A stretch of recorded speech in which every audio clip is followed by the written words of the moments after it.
상점들이 사라졌습니다. 선반은 셋째 날에 완전히 비워졌습니다. 누군가 둘째 날에 마지막 다목적 밀가루 한 포대를 가져갔죠. 그게 누구든 당신이 도토리 더미를 바라보며 조상들이 바보였는지 천재였는지 의아해하는 동안 그들은 지금 비스킷을 먹고 있을 겁니다. 스포일러, 그들은 천재였습니다. 그리고 앞으로 몇 분 안에 당신도 그들 중 한 명이 될 것입니다. 밀가루는 제품이 아닙니다. 그것은 과정입니다. 녹말이 있고 건조한 무언가를 가져다가 그것이 더 이상 온전한 물체가 아닌 가루가 될 때까지 갈 때 일어나는 현상입니다. 그게 전부입니다. 그것이 식품 산업이 지난 100년 동안 수익화해온 비밀의 전부입니다. 당신의 조상들에게는 슈퍼마켓이 없었습니다. 그들에게는 강과 숲, 그리고 두 개의 돌이 있었습니다. 그리고 그들은 발견한 것들로 만든 빵으로 문명을 건설했습니다. 그러니 지금 당신 주변에 있는 것들, 눈앞에 숨겨져 있는 것들, 그리고 밀가루 통로가 희미한 기억이 된 지 한참 후에도 당신을 배불리 먹여줄 무언가로 그것들을 바꾸는 방법에 대해 이야기해 봅시다. 도토리부터 시작해 보죠. 북방구 어디에 있든 매년 가을 하늘에서 떨어지는 밀가루에 둘러싸여 있기 때문입니다. 도토리는 껍질에 쌓인 고칼로리, 고지방, 탄수화물이 가득한 생존 패키지입니다. 문제는 탄닌입니다. 생도토리는 쓴맛에 젖은 칠판을 핥는 것 같은 맛이 납니다. 복통을 유발하고 인생의 결정을 후회하게 만들 것입니다. 해결책은 침출입니다. 그리고 일단 이것을 이해하면 왜 아무도 이것에 대해 더 이상 이야기하지 않는지 의아해 할 것입니다. 도토리를 까세요. 껍질을 벗기는 데는 어떤 평평한 돌이라도 괜찮습니다. 아니면 단단한 표면 위에서 튼튼한 부츠를 사용하세요. 당신이 찾는 것은 창백하고 밀도가 높은 안쪽의 알맹이입니다. 먼저 거칠게 갈거나 다지세요. 아직 완벽한 가루가 필요하지는 않습니다. 그런 다음 조각들을 찬물에 담그세요. 몇 시간마다 물을 갈아주거나 야외에 있다면 시냇물이 그 사이로 흐르게 하세요. 탄닌은 물에 용해되며 1, 3일 동안 담그고 헹구기를 반복하면 쓴맛이 강하면 더 오래, 견과류 향이 나고 맛이 부드러워지며 건조 후 곱게 갈 준비가 된 상태가 됩니다. 태양 아래 평평한 바위 위에 펼쳐놓거나 불 근처에서 말리세요. 건조되면 두 개의 돌 사이에 놓고 윗돌을 원을 그리며 아래로 누르고 돌리면서 가세요. 천이 있다면 체에 걸으세요. 떨어지는 것이 당신의 밀가루입니다. 도토리 가루는 약간 달콤하고 흙내음이 나며 영양가가 높습니다. 이것은 수천 년 동안 아메리카 원주민 부족, 고대 유럽, 동아시아 문화권에서 사용되어 왔습니다. 밀처럼 부풀어 오르지는 않습니다. 글루텐이 없지만 당신은 크루아상을 만들려는 게 아니니까요. 당신은 플레브레드, 죽, 그리고 생존 케이크를 만들 것입니다. 효과가 있습니다. 그리고 지금 이 순간 효과가 있다는 것이 전부입니다. 다음 옵션, 부들입니다. 이것은 온대 세계의 거의 모든 늪, 연못 가장자리, 습한 도랑에서 자라는 갈색 핫도그 모양의 갈대입니다. 그것이 무엇인지 모르고 지나친다면 생존 슈퍼마켓을 지나치고 있는 것입니다. 계절의 어느 시점에는 모든 부위가 식용 가능하지만 밀가루를 위해 우리가 원하는 것은 꽃가루와 뿌리줄기의 녹말입니다. 늦봄과 초여름의 부들줄기 윗부분에서 걸쭉한 노란색 꽃가루가 생성됩니다. 그것을 봉지나 용기에 털어 넣으세요. 이 꽃가루를 밀가루 보충제로 반죽에 직접 섞을 수 있습니다. 그 자체로는 매우 곱고 결과물이 뻑뻑하기 때문에 완전한 대체제는 아니지만 다른 녹말 기반 밀가루와 섞으면 매우 영양가가 높습니다. 진흙 속에 묻힌 두꺼운 뿌리줄기가 메인 요리입니다. 뿌리를 뽑으세요. 식물 밑부분에 붙어 있는 굵고 더러운 손가락처럼 보입니다. 진흙을 닦아내세요. 겉껍질을 벗기세요. 그런 다음 물이 담긴 용기에 뿌리를 넣고 으깨어 하얀 녹말죽이 형성될 때까지 손으로 주무르세요. 천이나 짠천 조각을 통해 식물 섬유를 걸러내세요. 남은 것은 액체 녹말입니다. 그대로 두세요. 녹말이 바닥에 가라앉을 것입니다. 조심스럽게 물을 따라내세요. 젖은 녹말 덩어리를 표면에 펴 바르고 완전히 마르도록 두세요. 건조된 결과물을 부수고 곱게 가세요. 그것이 부들뿌리 녹말 가루입니다. 탄수화물이 30-46% 들어있습니다. 구워지기도 하고 걸쭉하게 만들기도 하며 10천 년 동안 사람들을 먹여 살려왔습니다. 고고학자들은 30천 년 전의 맷돌에서 부들뿌리 가루의 흔적을 발견했습니다. 30천 년입니다. 그것을 먹었던 사람들은 원시인이 아니었습니다. 그들은 지략이 풍부했습니다. 당신도 지략을 발휘하세요. 이제 여기 대부분의 사람들이 아무 생각 없이 매일 지나치는 것이 있습니다.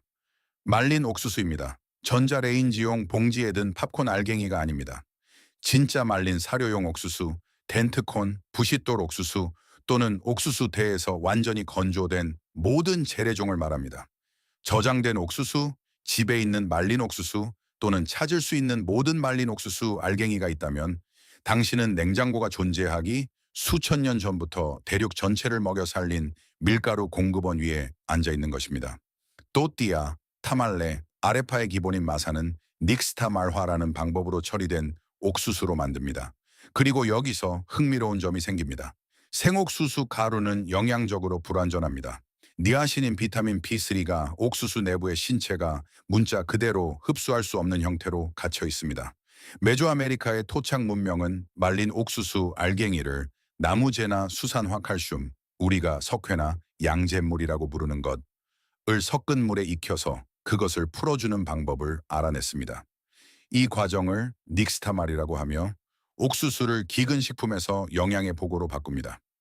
알칼리성 용액은 겉껍질을 분해하고 니아신을 방출하며 생체 이용 가능한 단백질을 증가시고 옥수수를 더 부드럽고 갈기 쉽게 만듭니다.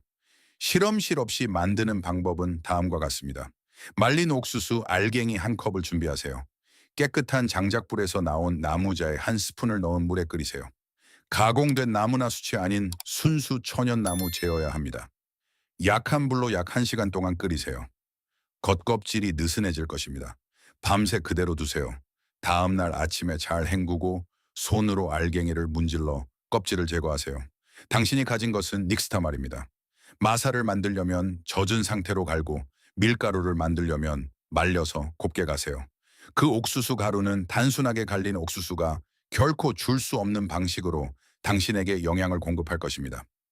옥수수를 접했지만 닉스타말화하지 않은 문명들, 토착 준비 기술 없이 옥수수를 수입한 유럽 정착민들은 설사, 피부염, 치매, 그리고 결국 사망에 이르는 니아신 결핍증인 펠라글에 걸렸습니다. 4가지 D를 겪고 나면 끝입니다. 그들에게 옥수수를 제대로 요리하는 법을 가르쳐 준 사람들은 수천 명의 생명을 구했습니다. 아는 것이 영양입니다. 훨씬 더 흔한 것인 벽과 식물에 대해 이야기해 봅시다. 당신은 지금 자신의 잔디밭이나 들판을 바라보며 그것이 곡물 공급원이라는 것을 깨닫지 못할 수도 있습니다. 야생 풀은 씨앗을 맺고 그 씨앗은 녹말입니다. 수확하기 쉬운 양은 아니지만 실제 생존 상황에서는 있는 대로 수확해야 합니다.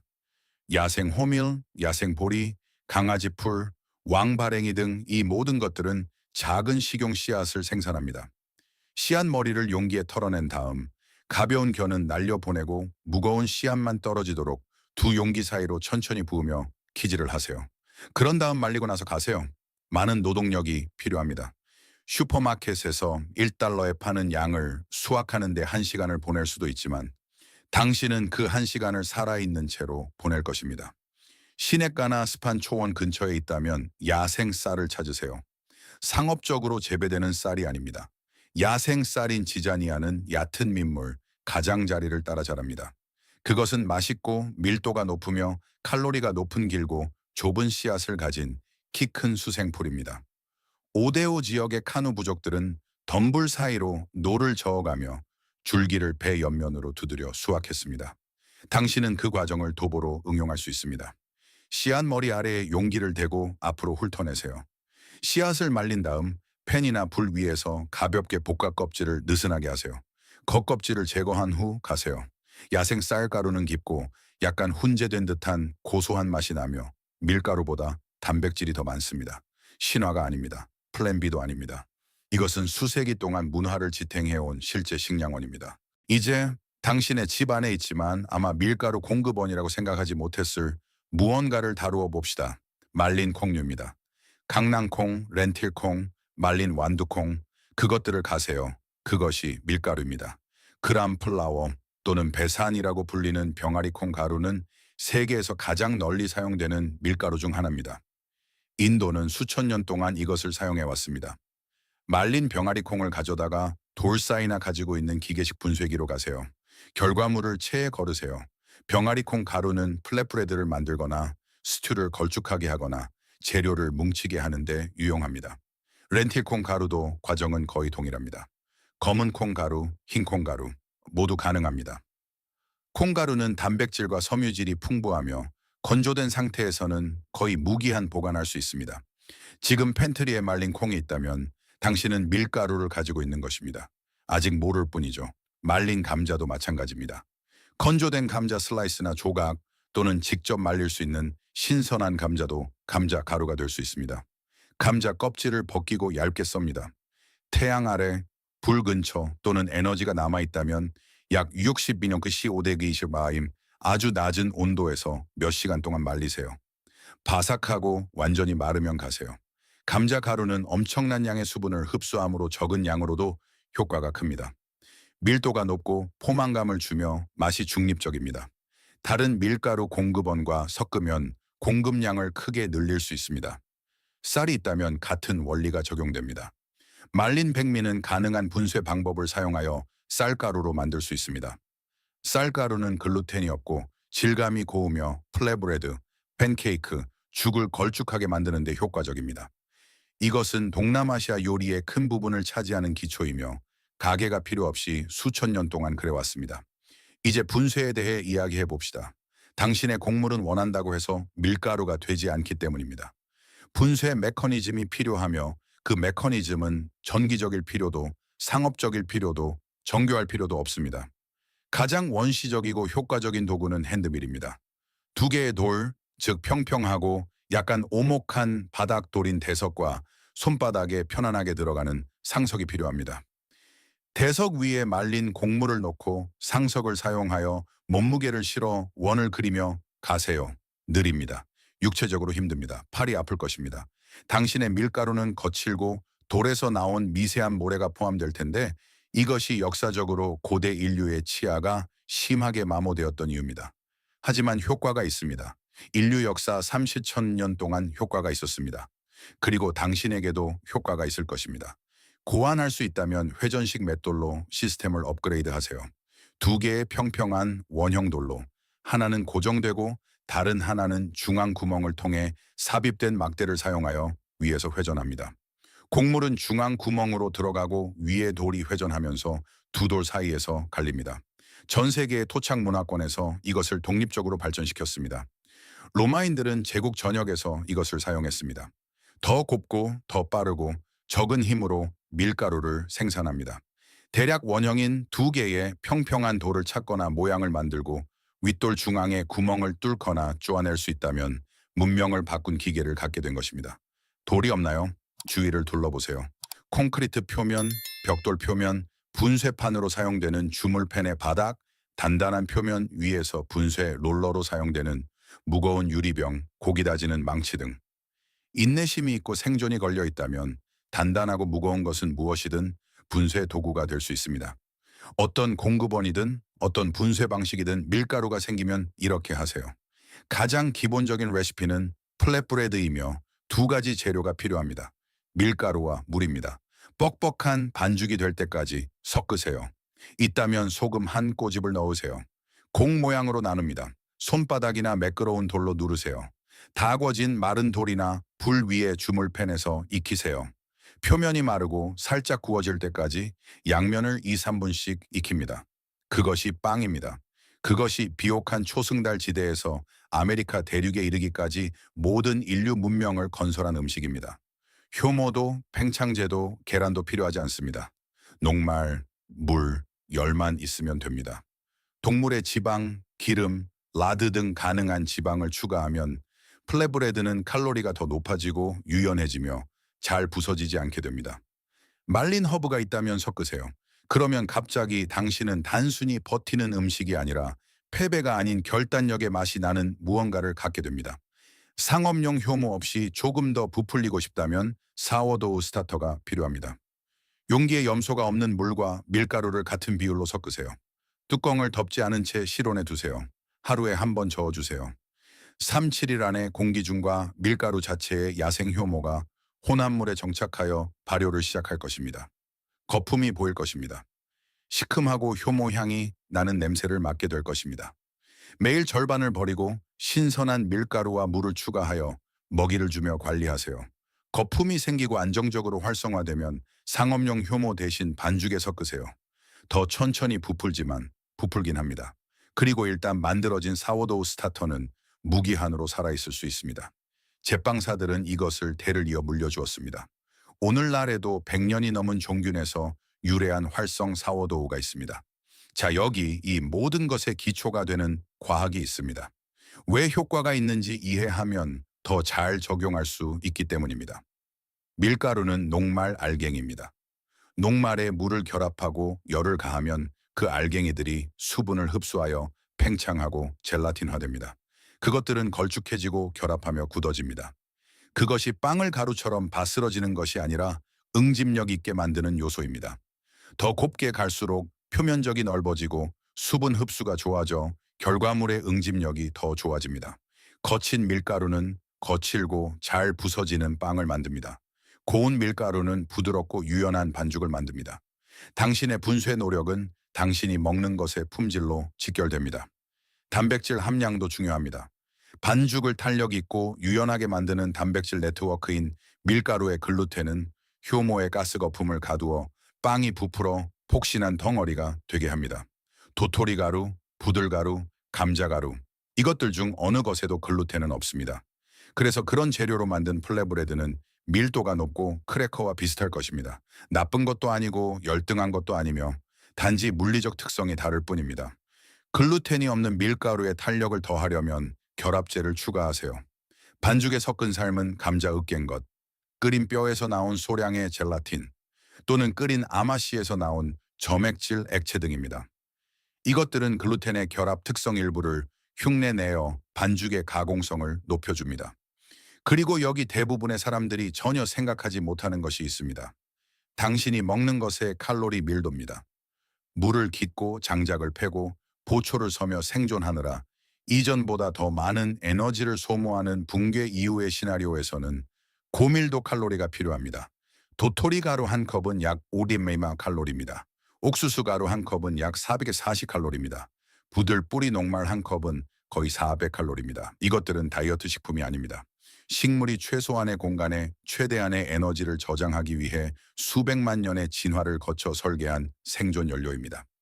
채집한 밀가루로 굽는 플랫브레드 하나하나가 킬로칼로리로 측정되는 승리입니다. 뿌리나 씨앗에서 추출하는 녹말 1g마다 삶이 하루씩 연장됩니다. 심리적인 측면도 있는데 이를 무시하지 마세요. 친숙한 식사처럼 보이는 것, 구운 것, 따뜻한 빵을 먹는 것은 문명화된 행위입니다. 그것은 당신이 단순히 살아남는 것이 아니라 자신을 유지하고 있다는 증거입니다. 당신은 노력할 가치가 있는 미래가 있다는 생각을 붙잡고 있는 것입니다. 뜨거운 돌 위에서 익어가는 플랫브레드의 냄새는 깊고 본질적으로 인간적입니다. 그것은 30,000년 동안 불안을 진정시키고 안전을 신호해 왔습니다. 여전히 효과가 있습니다. 효과를 발휘하게 두세요. 자, 이제 당신이 서 있는 곳입니다. 상점은 사라졌습니다. 선반은 비었습니다. 하지만 숲에는 도토리가 있습니다. 연못에는 부들이 있습니다. 들판에는 풀씨앗이 있습니다. 당신의 팬트리에는 말린 콩과 쌀이 있습니다. 공기 중에는 야생 효모가 있습니다. 강계는 맷돌로 쓸 돌이 있습니다. 당신은 무력하지 않습니다. 의존적이지 않습니다. 끝난 게 아닙니다. 당신은 인류라는 종을 빙하기, 가뭄, 붕괴, 그리고 현재 상황을 감당할 수 있게 보이게 만드는 대재앙 속에서도 살아남게 해준 아주 오래된 기술 세트의 시작점에 서 있습니다. 감당할 수 있기 때문입니다. 당신과 굶주림 사이, 그리고 당신과 빵 사이를 가로막는 유일한 것은 지식과 노력, 그리고 공급망이 끝났을 때 당신의 식량 공급도 끝났다는 믿음을 완고하게 거부하는 마음입니다. 무엇이든 갈아서 물과 섞어 뜨거운 표면 위에서 익혀드세요. 당신은 여전히 여기 있습니다. 계속 나아가세요. 이 이야기가 주변의 야생 식물을 바라보는 당신의 시각을 바꾸었다면 구독과 좋아요를 눌러주세요. 우리는 그들이 묻으려 했던 역사를 발굴하고 있습니다. 미래의 씨앗을 심으세요. 생존 지혜의 다음 보물도 곧 발견될 것입니다.